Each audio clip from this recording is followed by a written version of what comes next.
بسم اللہ الرحمن الرحیم۔ تقدیر کے قاضی کا یہ فتویٰ ہے ازل سے، ہے جرم ضعیفی کی سزا مرگ مفاجات۔ سانحہ مری اپنے پیچھے نہ جانے بہت سی آہیں سسکیاں ابتلائیں سوز و گداز اور یادیں چھوڑ گیا۔ کئی معصوم جانوں نے ملکہ کوہسار کے دامن میں ہمیشہ کے لیے سفید برفانی کفن کی بلکہ اوٹ میں اپنے آپ کو چھپا لیا۔ زندگی کتنی عزیز ہے، اس پولیس والے سے پوچھئے جس کے ساتھ اور معصوم جانیں کا اپنا بیٹا، 3 بھانجیاں اور گھر کے افراد تھے۔ وہ ریاست مدینہ کے دعوے داروں سے آخری وقت میں بھی کرین کی بھیک مانگ رہا ہے کہ شاید زندگی کی آس اور امید بندھ جائے۔ نہ جانے کتنے حادثات اس ملک کے خدا داد میں ہوئے اور انکوائریوں کی بھیڑ چڑھ گئے۔ زندگی کتنی گراں اور موت کتنی ارزاں ہو گئی، قحط الرجال ہو گیا۔ موت اور زیست کی روزانہ سفرائی میں ہم پہ کیا گزرے گی، اجداد پہ کیا گزری ہے۔ اقتدار کے ایوانوں میں ذیہوش، معاملہ فہم بہادر اور دیوار کے اس پار دیکھنے والوں کی بجائے ایسے مدہوش انسان بیٹھ جائیں اور کوئل کی جگہ زاغ لے تو پھر جو کچھ ہو رہا ہے یہ کرینے کے آس نہیں ہے۔ انصاف و قانون کی بالادستی جیسے دل فریب نعروں سے کان تھک نہیں گئے بلکہ مزید پک گئے ہیں۔ ناظرین اکرام،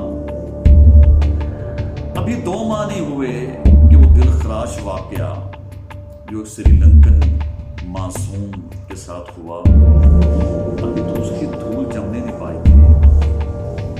نہ جانے کہاں وہ انکوائری رپورٹیں ہیں۔ دنیا منتظر ہے کب یہ داغ پاکستان کی پیشانی سے دھلے گا۔ یہ طفل تسلیاں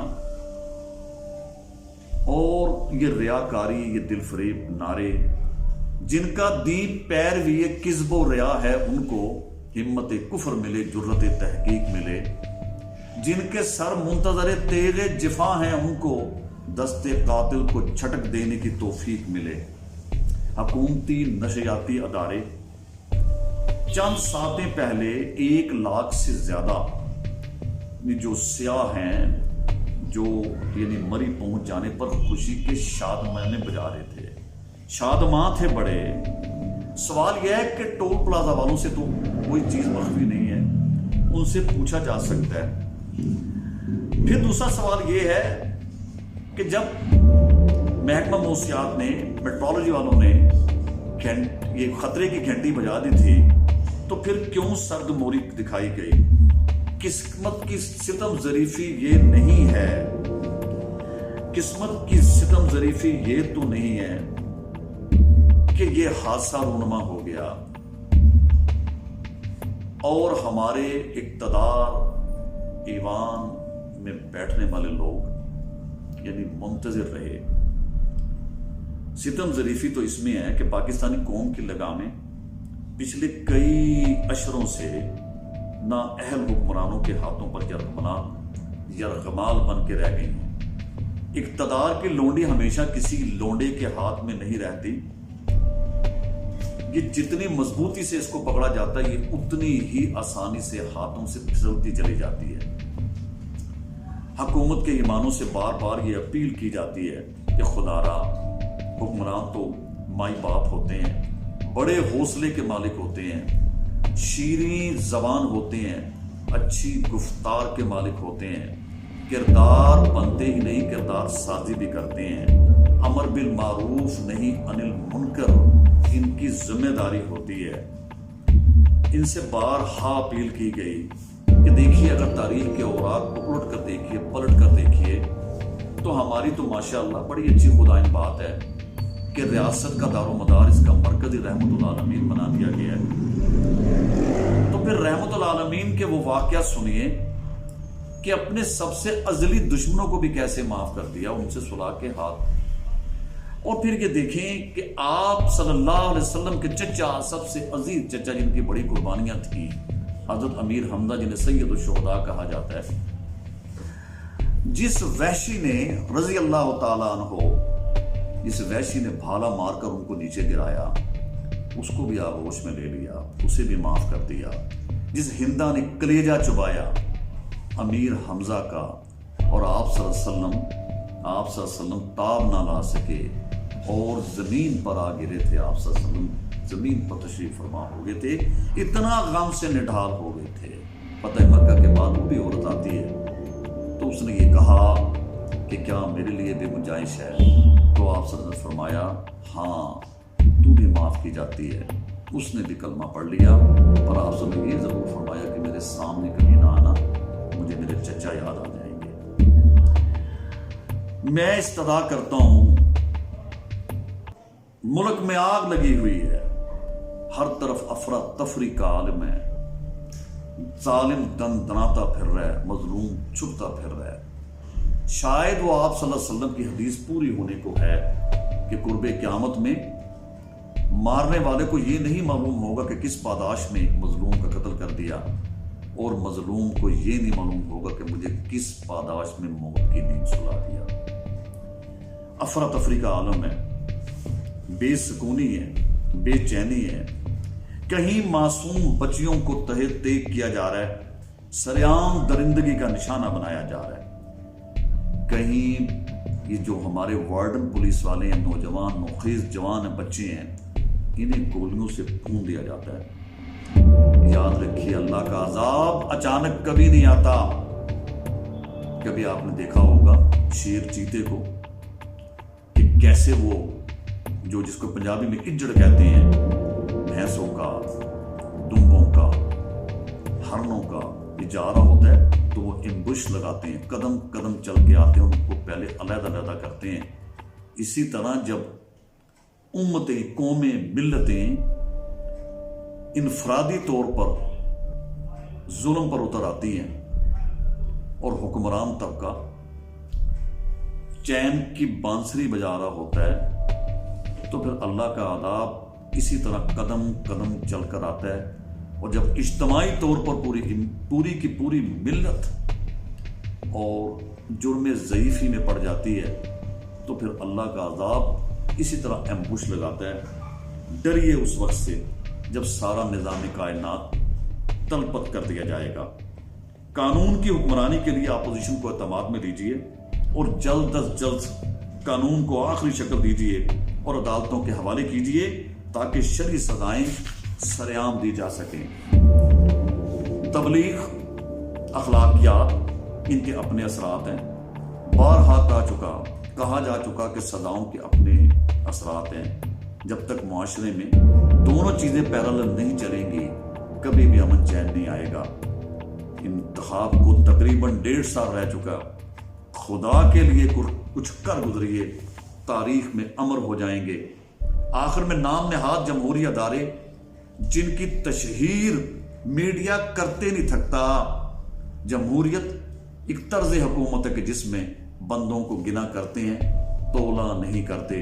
اور مجھے ایک واقعہ یاد آ گیا کہ مولانا محمد علی جوہر کو نہیں جانتا ہوں میں، ان کی خودداری کو، ان کی بہادری کو، ان کی دلیری کو، کہ جب وہ انگریز کے دور میں یہ ڈیموکریسی کے اوپر پیپر دے رہے تھے، یہ وہ ٹیکنگ پیپر اباؤٹ ڈیموکریسی، تو انہوں نے صرف اور صرف 2 الفاظ لکھ کے چھوڑ دیا۔ ایگزامینر یہ سمجھا کہ نہ جانے کس مقصد کے تحت یہ بیٹھا ہے، اور وہ اول آئے تھے۔ لکھا انہوں نے کیا تھا؟ ڈیوائڈ اینڈ رول، کہ دنیا کو لڑا دو، تقسیم کر دو، اور آرام سے حکومت کی جائے۔ پوری دنیا نے دیکھا اس مری کے سانے میں یا پاکستان میں جتنے سانے ہوتے ہیں، لیکن ہم پھر بھول جاتے ہیں۔ پھر یہ ہم روز دعوے کرتے ہیں لولی لنگڑی جمہوریت ماشاءاللہ سے بہتر ہے۔ نہیں معلوم تہ خاک تماشا کیا ہے۔ جب کبھی عذاب آتا ہے، جب کبھی سیلاب آتا ہے، جب کبھی طوفان آتا ہے، پوری قوم پہ برا وقت آتا ہے، تو مجھے یہ بتائیں سر پر سرفروشی کا کفن کون مانگتا ہے؟ بے خطر کود پڑا آتش نمرود میں عشق، عقل ہے محو تماشائے لبے بام ابھی۔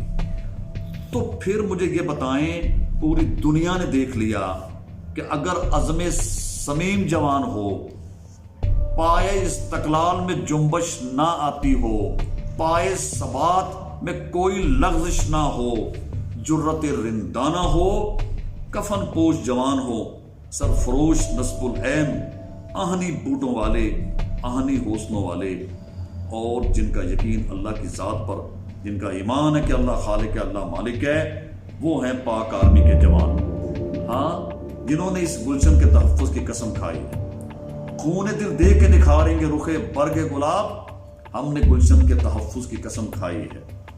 یہ ہیں جو لبیک کہتے ہیں، ایک اشارے پر اپنا سب کچھ، اپنے بچوں کا مستقبل داؤ پہ لگا جاتے ہیں۔ روز سوال ہوتے ہیں، میرے بچے مجھ سے سوال کرتے ہیں کہ پاپا، کہ ہمارے جو ایڈمنسٹریشن کے لوگ ہیں، پولیس ہیں، انتظامیہ ہیں، بڑے کارہائے نمایاں انجام دے رہے ہیں، لیکن بہت سے لیبس باقی ہیں ابھی، کیا ٹریننگ کی کمی ہے؟ تو میں نے کہا نہیں، سب کچھ ویسے ہی ہے، عزم صمیم کی کمی ہے۔ ہمارے مسلح افواج کے لوگ جو یونیفارم پرسنلز ہوتے ہیں، وہ جو حلف لیتے ہیں، اس حلف کو قرآن پاک کا وہ واقعی صحیفہ سمجھتے ہیں، اس پر وہ موت کے پروانوں پر وہ اپنے ہاتھ رکھتے ہیں اور عہد کرتے ہیں کہ جب کبھی ہمیں اس زمین نے پکارا تو ہم انشاءاللہ تعالی اپنی جان کے نذرانے پیش کر دیں گے۔ وہ اپنے اس حلف کا پاس کرتے ہیں۔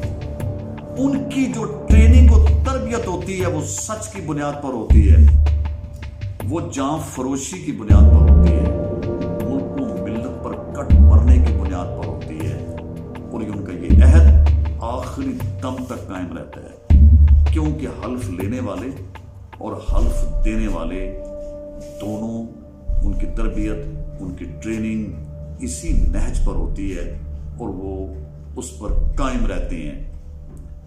ہمارے جمہوری تماشاؤں کے نمائندے بھی عین اسی طرح، آپ روز دیکھتے ہو ہمارے وزراء کو، دیکھتے ہوئے کئی سال بیت گئے، حلف لیتے ہیں لیکن اس کو ایک رسم سمجھتے ہیں، لیکن ان کا حلف رسم کی ادائیگی اور بیجا اور تالیوں کے علاوہ کچھ نہیں ہوتا، اور مسلح افواج کے جو اراکین ہیں وہ حلف لیتے ہیں، پھر ساری عمر اس پر مر مٹتے ہیں اور اسی پر اپنی جان دے دیتے ہیں۔